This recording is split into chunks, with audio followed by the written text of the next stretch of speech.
The intersection of music and tech is more than a crossroads, it's a launchpad. I'm Jeff Yasuda, CEO at Feed Media Group, and this is Voices Behind the Music. Today, we are thrilled to have Teff Martinez on the show. By day, she is the content director for the acclaimed audio workout app, Aaptiv.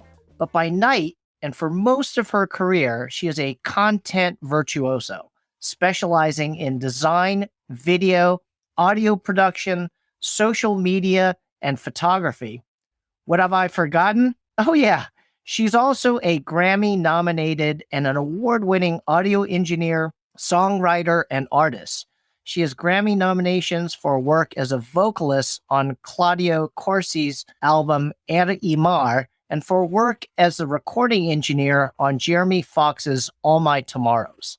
Her list of accolades, though, is too long for me to review on this podcast, but she has won the prestigious John Lennon Songwriting Contest, been recognized by ESPN for her contributions to diversity and inclusion, as well as numerous other songwriting awards. She's got a beautiful voice and is an endless resource of ideas backed by a work ethic that is all about execution at the highest level. Teff, welcome to Voices Behind the Music. Thank you, thank you. Wow, that was quite the introduction. Awesome. Well, you are quite the content maven. But to kick it off, what are you doing at Aaptiv nowadays?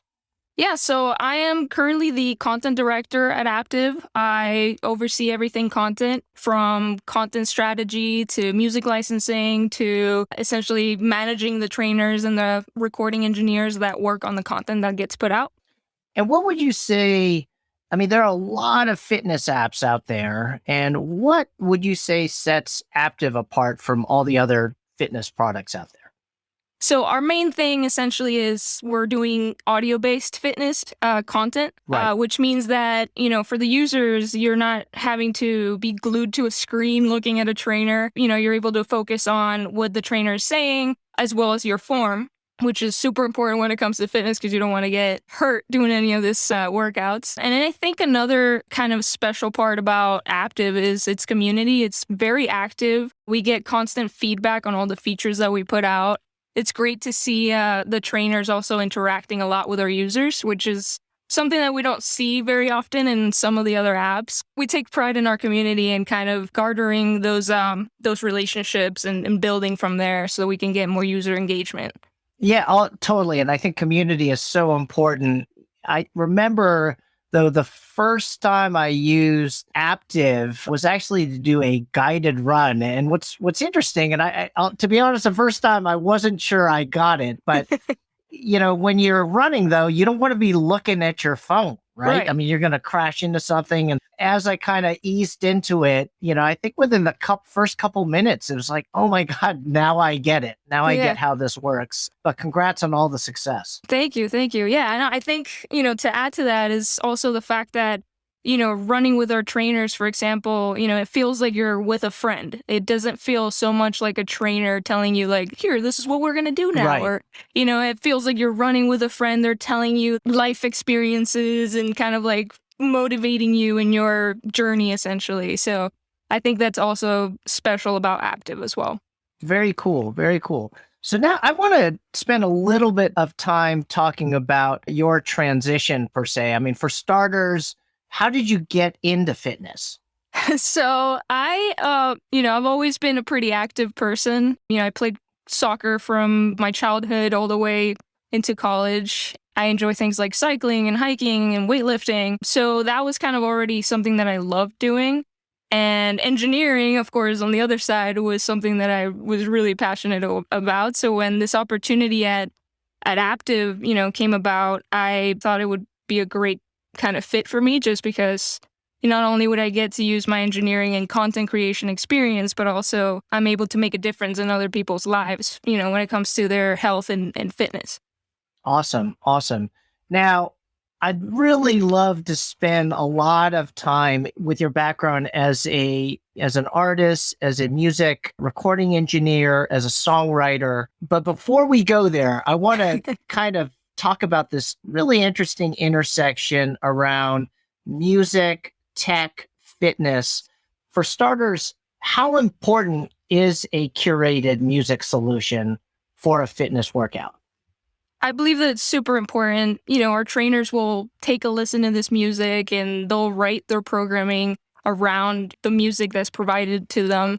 And so, our workouts end up working in a nice way together because you have that symbiosis kind of relationship between the audio that the trainer is doing and then the music.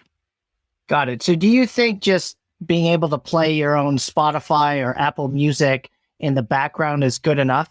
For some categories, I would say that could work, like something like meditation. If you have a playlist that you like to listen to, you can do that. But I feel like for things that are beat-based, sort of like, spin or running, I think for those types of workouts, like definitely the music is super important. Awesome. So let's go back in time a little bit. Talk to me a little bit about how you got into music. I'd love to kind of hear your background and sort of how you became a songwriter and a singer, etc. Yeah, so my story with music began when I was 6 years old. I was learning, how to sing and how to play an instrument called the cuatro. It's a Venezuelan instrument. I pretty much dedicated all my spare time to music growing up, and until I got to college, I went to the University of Miami and graduated from there with a Bachelor of Science in Music Engineering. And I was also part of their songwriting program. So from there, I was able to take classes, on all types of different music, all types of genres, study what their history was. And then from there, just kind of, continue to work on the engineering side by being in the studio and recording like fellow students, and just kind of growing from there. Eventually, my senior year, I became the chief audio engineer at the concert hall that we had on campus.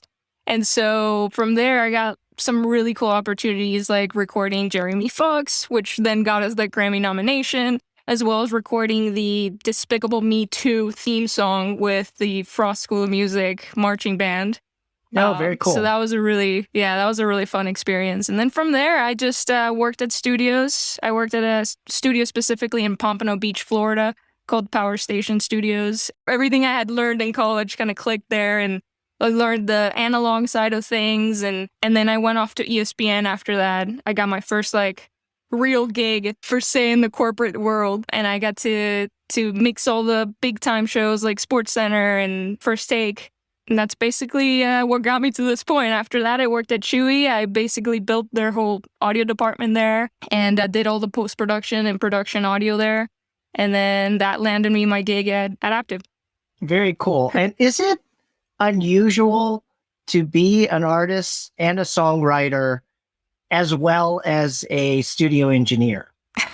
It has its ups and downs. I think it's great in the sense that you can get an idea and just completely make it from conception to full product. But it also is kind of a double-edged sword in that it can take you longer to put out music because you're very critical about your own stuff.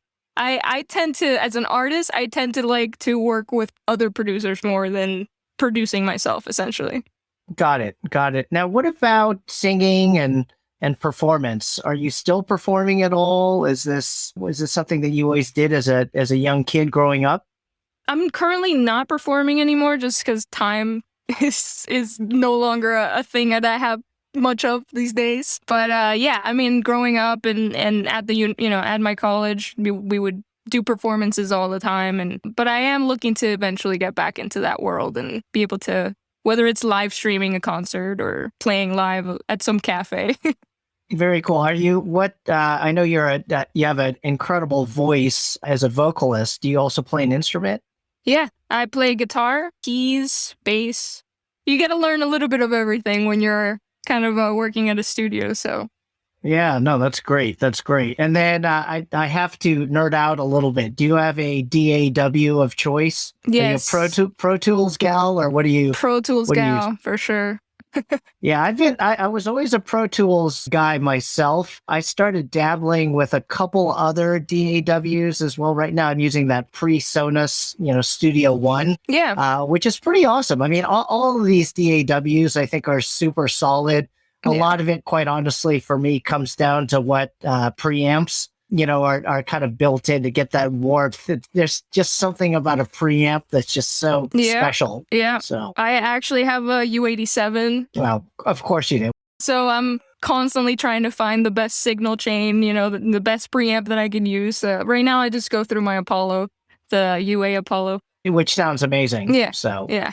So Teff, for our mainstream listeners, can you explain what a DAW is and what it does? Yeah, so a DAW stands for Digital Audio Workstation.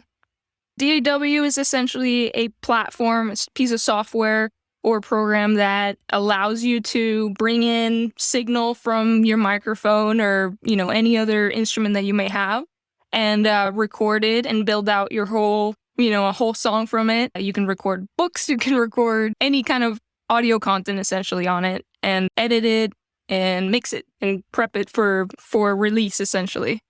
Now, for a young recording artist, do you have a view on using effects, or do you tend to like a singer to just record completely dry and then add the effects after? I think as far as effects go, whether it's like reverb or anything like that, like maybe not recorded into the track, but you could have it when the artist is recording their track, just because it helps, kind of create that ambience and give the singer that confidence that they need. I mean, I'm not opposed to going through my signal chain and compressing a little bit, on the way in or EQing a little bit on the way in. When I worked at Power Station, the one thing they kind of just like had us remember all the time is that get it right when it's going in. Like, don't try to fix it after the fact. Like, always try to get the best sound in. If you can get it to sound like a record going in, it's going to sound amazing when it's, fully printed. Absolutely. Well, and it's tricky too. You mentioned the psychological aspect of performance, which is giving that singer that confidence to actually do their best. And sometimes, and I'll admit it, when you're recording dry and you hear all the flaws, it kind of gets into your head. Oh, I could have done that better. Oh, I heard this flaw, as opposed to singing it.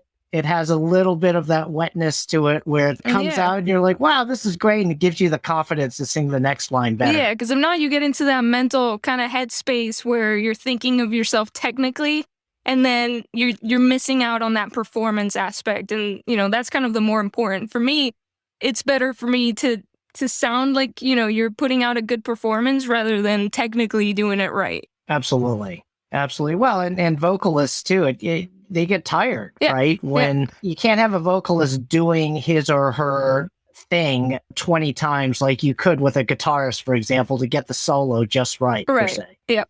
So interesting. So let's step back a little bit, and I could nerd out on the music stuff all day long, but as it relates to now licensing music, and I know you've got a background in that, have you had to be an educator to a large extent, educating folks about what you can and cannot do around licensing music, particularly in your work as a content creator? I have not. The licensing kind of issue is just, it's an ever-changing kind of, topic. And I feel like there's no way to know everything that's going on because it's always going to be changing. There's new types of licensing coming out all the time and new ways to do things. It's just about staying on top of it and really seeing what's out there and what other companies are doing, staying on top of all the information out there. Well, and the industry is changing. Fitness, there are constantly new types of workouts coming out, new types of apps. I mean, it's almost like, mushrooms after a rain. It's sort of like you turn around and they just pop a new fitness company pops out of nowhere. And I'm just wondering, do you see any trends taking place in the fitness world that we should be aware of? I think the biggest one right now is just the wearable devices. There's a ton of wearable devices coming out. The tech is just getting crazier and more granular. And we're able to get so much more out of a workout and more insight on what's going on with our bodies when we're doing these workouts. So that's kind of cool to see that happening. Very cool. Very cool. The wearable world, too, I guess, has a lot of challenges because there's a lot of different languages, per se, right? And the compatibility between a wearable device and the actual app where you enjoy your workout is kind of disparate.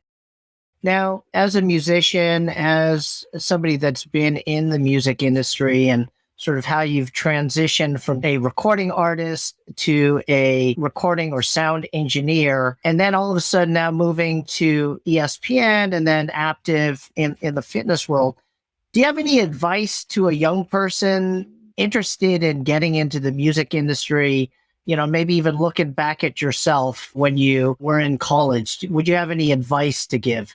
Yeah, I mean, I'm not sure if I have anything specifically for getting into the fitness business. I think one piece of advice that has always stuck with me, never be the smartest person in the room, because that's the way that you grow, being able to hear other people who know more than you, and you're able to soak up all that knowledge, as well as saying yes and then figuring it out later. Those two are like my main pieces of advice, just because they help you grow professionally.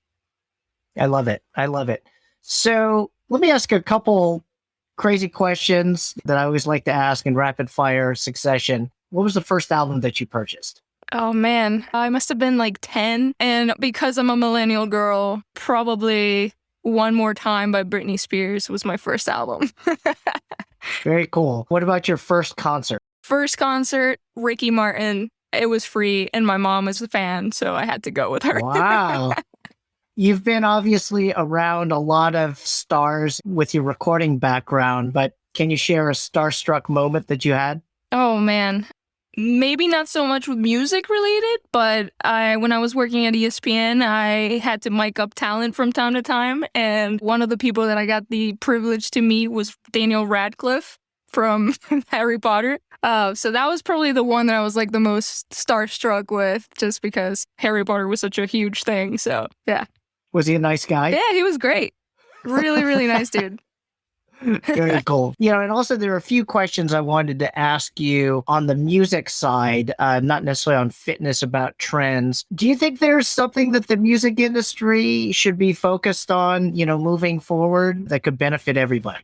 Yeah, I mean, I think there are a few things that are going on right now in the music industry. Like one of them is the songwriter boom that's currently happening with TikTok being such a pervasive platform, for music. There's a ton of songwriters and a ton of bedroom musicians, as I like to call them, that are, being noticed. So that's one really cool kind of trend that's happening.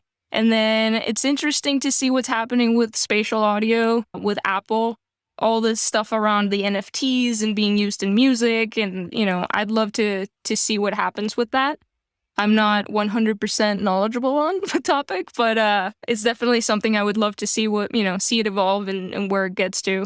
So do you view technology as playing an important role in music? And if so, why? Absolutely. I mean, it plays the biggest roles, without it, we wouldn't be able to have so much accessible music at our fingertips. Without it, we would be missing out on so many artists putting together awesome music and awesome content. The fact that now anyone with a laptop could make a hit song is mind-blowing, and that's thanks to technology. The more crazy that the technology gets, the more, the music industry is going to be changing, and the more that these musicians and artists are going to have to stay on our toes, to keep up with the times. Awesome. So Teff, also tell me what surprised you the most as you started helping businesses with their music programs. I think what surprised me the most was learning that audio was often an afterthought when it came to content. We often see like businesses putting out video content, but not quite focusing on, what the brand sounds like. It's mostly what the brand looks like, what our logos are, what colors, So being able to educate businesses and like, hey, your business also has a sound. Like, it's not just visual stuff. That's kind of what surprised me the most, is that not many businesses like kind of thought about that side of audio. They always think like, oh, music, oh, like mixing audio for a person talking in an ad, but not quite, what does it sound like? And that's kind of what my work at Chewy was all about, was finding that sound for Chewy, and like what type of music would we use for our content? Are we going to use rock and roll music, or are we going to use like cute, stuff for pets? Like, so that was kind of how it all evolved from there. So in a pithy soundbite, sonic branding is just as important as visual branding. Yeah, absolutely. I mean, think about McDonald's. The ba-da-ba-ba-ba, I'm loving it. Like you hear that and it's it's McDonald's. It doesn't even have the word McDonald's in it. That's sonic branding. And of course, we want to hear all about your Grammy nominations. And going forward, I know while you've got a very stacked schedule, what sort of stuff are you doing musically? Are there some new projects you're working on? Yeah, so my Grammy nominations, I was working with a songwriter whose name is Claudio Corsi. He was also the one that was teaching me guitar, so he was my guitar teacher at the time. He was doing his album, working on his album, and asked me to be part of it by singing backup vocals for him on some of the tracks. And he submitted it for the Latin Grammys, and we got a nomination, which was pretty awesome as someone who was only like 12 years old. And then and then the second nomination was with Jeremy Fox with the jazz album that I got to record while I was at the University of Miami.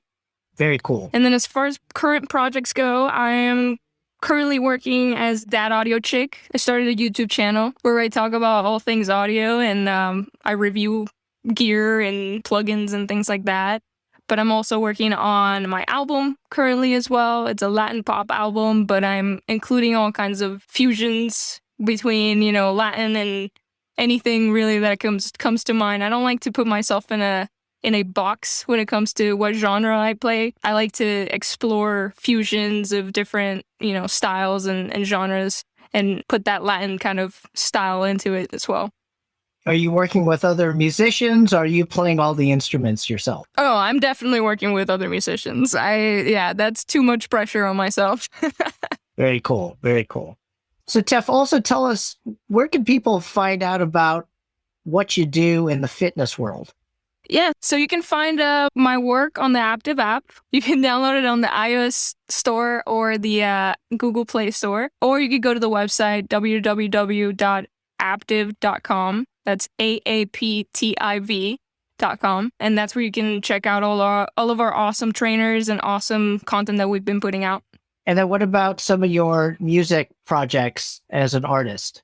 Yeah, so if you want to check out my music, I'm on Spotify under Teff. You can also find me on Instagram at Teff Music and pretty much everywhere else at Teff Music. Awesome. Well, that is a great place to wrap it up. Once again, Teff, thank you so much for being on the show. It was fantastic having you. Thank you so much for having me. It was great.